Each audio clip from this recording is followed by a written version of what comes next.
Hi there, Maureen again. I wrote a few weeks ago an article about respiratory ailment protocol that my own family uses whenever we have any type of a respiratory ailment, obviously, which includes the thing that's been passing around for the last couple of years. This is a protocol that I thoroughly researched item by item. Some of these things are things that we use for other purposes as well. But I want you to understand that most supplements are of very limited value. As a matter of fact, most of what people are taking these days is just being excreted. Vitamin C is a great example of that, as are many other things that are on the market. So I'm really careful with my family's dollars and health in general. Anytime I purchase a supplement, I want to know that it really, really does get in and do what it says that it's supposed to do. So to that end, I just want to talk briefly about everything that I really focus on in particular for this respiratory ailment protocol. This is a protocol I've shared with other people. I've only ever heard good results, and I'm Dr. Mom. I'm not a medical doctor, but I have 36 years of experience treating my family and myself for everything under the sun, and I haven't always done a great job of it. I've learned along the way. So what I'm showing you today are the things that have proven to be tried and true, really, really worth the dollar and the attention that you give them. So first of all, I'm going to talk vitamin C. Vitamin C is one of those things that for the most part is created in a laboratory. Now bacteria can create it. Ascorbic acid isn't necessarily made from coal. It can be, and other things, but ascorbic acid acts pretty much the same in the body. It's just whether or not it can actually get into your system. Can it get into the cells? Can it get into your body and your bloodstream and do what it's supposed to do? Almost all vitamin C supplements don't actually get in. You pee it out, which actually is a good thing, because you need to remember you really can't overdose on vitamin C. It's a water-soluble nutrient. Anything that your body can't use, it will excrete anyway. But the point is, most of it doesn't even get in to be utilized. So you may have heard of vitamin C infusions for cancer, for Lyme disease, for instance, but also for other things. An infusion of vitamin C is a way that some practitioners use to get vitamin C into the body where it can do its work. It is such a potent antioxidant and very critical nutrient that is super, super useful. So vitamin C, we can't hook ourselves up day in and day out to an infusion. I never have. But we can do, or rather take a supplement that actually does get in. That would be a liposomal form of vitamin C. There are also liposomal forms of other nutrients, but in particular, liposomal vitamin C gets into your body. When taking liposomal forms of vitamin C, you will absorb at least 70% of what you take. And so that will vary according to person and the actual product itself. So my favorite product is always going to be a liquid form. You can make this at home. There are instructions that you can find online. I used to make it a lot. It's just a little bit tedious, but it is very inexpensive to make yourself. You just have to have one of those little ultrasonic cleaner machines like jewelers use to clean jewelry. I have 2 of them, but where are they? I don't know, since I moved. So I buy, this is my favorite liquid brand, and I do prefer a liquid. This comes in packets. Each packet is a dose. And again, almost all of it gets in. This little packet is 1,000 milligrams of vitamin C. When you feel like you're getting sick, you want to take 1,000 milligrams every hour or 2. Remember, you can't overdose. You'll excrete whatever you can't use. So again, no fear of taking too much. If you get to a point of what's called bowel tolerance, then you'll just have diarrhea. Big deal. And then you cut back. But I've only had that happen when I was intentionally doing an ascorbic acid flush, which is another thing you can do I'm not going to go into. Anyway, I keep these on hand if somebody is beginning to feel like they're sick or they've been exposed to something, which is happening this week at our house. We just take a packet of this a few times a day. If we're actually getting sick, we take more. You might take 1,000 milligrams every hour initially if you're really actually sick, or every few hours, but typically we take 1,000 milligrams 4 to 6 times a day when we're sick. But if it's something really nasty, we might take more. It also comes in pill form. This is not the same company. This is another one, and this we use probably more than anything, but I do prefer the liquid. I just think it gets in even better, but both are very effective. So this DACA brand is 1,500 milligrams per capsule. And we would actually typically take 2 at a time of these. For an adult, the kids take less.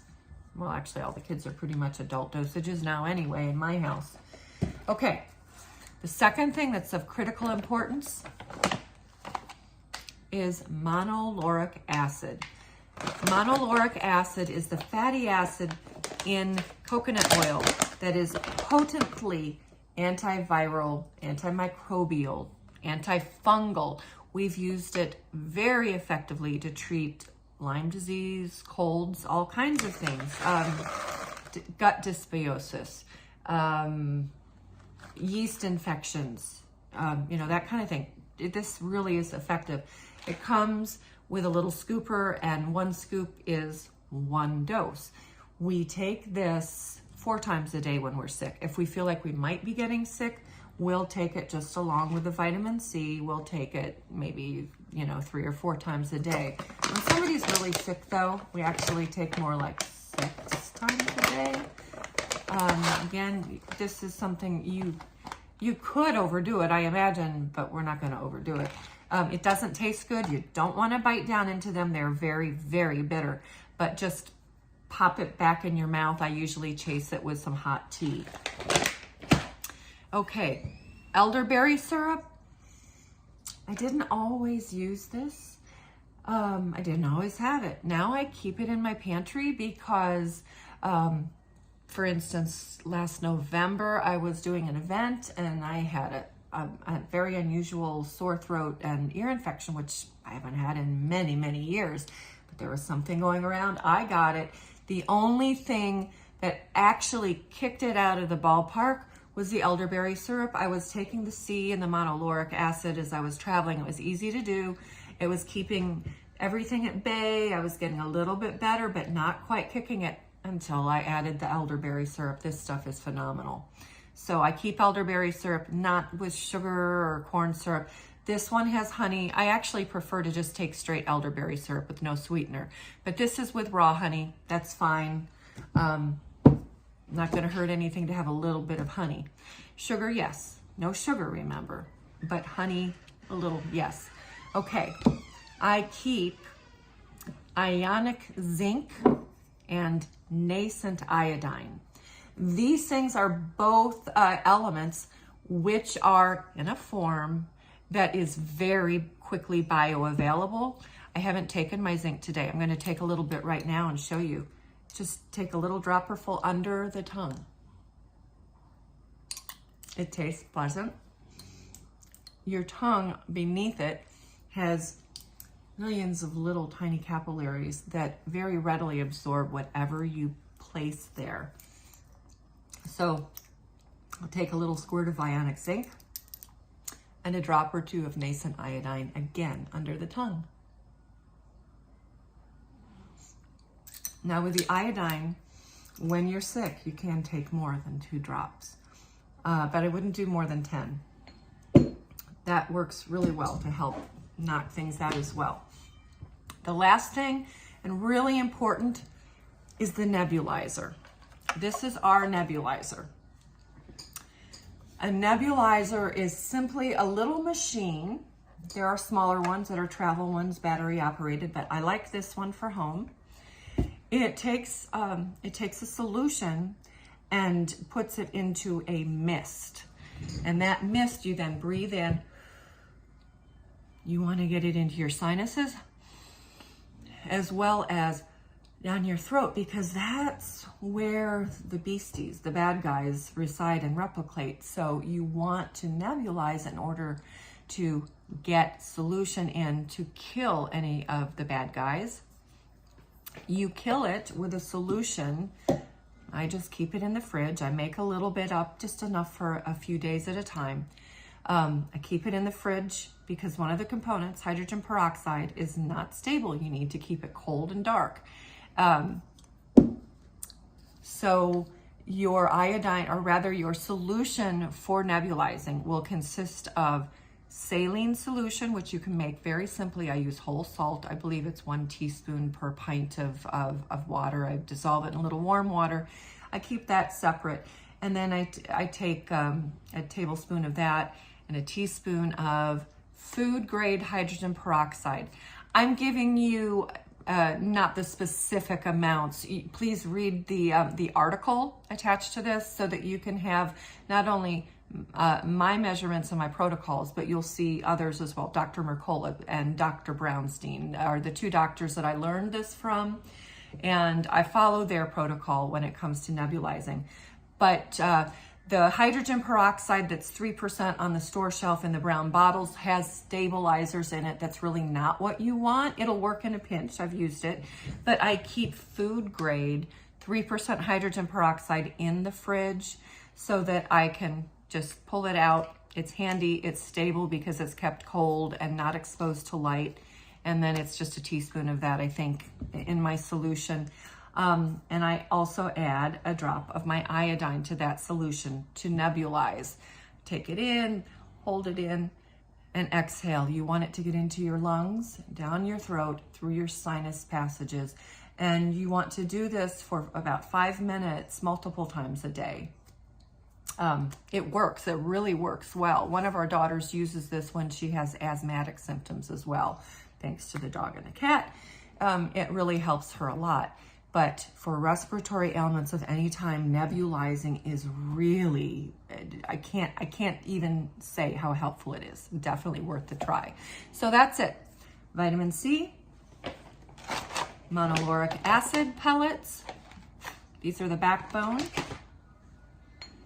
Zinc and iodine in the correct forms. Ionic and Nascent. Lugel's iodine works too. Elderberry syrup. And then the nebulizing with hydrogen peroxide. And hey, you can look this up on YouTube or on the internet, period, and you're gonna find a whole lot of naysayers. What? That's dangerous, don't do it. No, there's no proof it works, blah, blah, blah, blah. I'm proof it works. My family is proof that it works, as are many, many other families that I know and that I've recommended it to. So, worth a try anyway. That's it. I hope that you can take this information and put it to good use for your own family.